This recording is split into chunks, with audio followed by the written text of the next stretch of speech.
আপনারা তো বলছিলেন দূরপ্রবাসে থাইকাও নাকি ছাত্র ভাইদের অধিকারের জন্য যুদ্ধ করা যায়, আর তাই তো আমরা ছাত্র ভাইদের সাথে যুদ্ধ অংশগ্রহণ করতে না পারলেও দূরপ্রবাস থেকে রেমিটেন্স পাঠানো বন্ধ করে কিন্তু ছাত্র ভাইদের পাশে ছিলাম।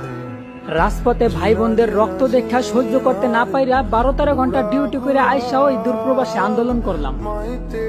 আন্দোলন করার অপরাধে কিছু প্রবাসীরে কারাবন্দীও হইতে হইল, অথচ বিজয় উল্লাসে ছাত্র ভাইরা তাদের সব থেকে খারাপ সময় পাশে থাকা সেই প্রবাসীদেরকে ভুলে গেল। আমরা তো দূরপ্রবাসে এইটা বললে আন্দোলন করছিলাম যে আমার ছাত্র ভাইদের অধিকারটুকু ফিরিয়ে দেওয়া হোক, দেশ থেকে কোটা সংস্কার করা হোক, আমার ভাই বোনদের শরীর থেকে রক্ত ঝরানো বন্ধ করা হোক। কিন্তু বিজয়ের পর কোনো ছাত্র ভাইদের মুখে তো এটা শুনলাম না যে আমার যেই প্রবাসী ভাইদেরকে কারাবন্দী করা হয়েছে তাদেরকে খুব শীঘ্রই কারামুক্ত করা হোক।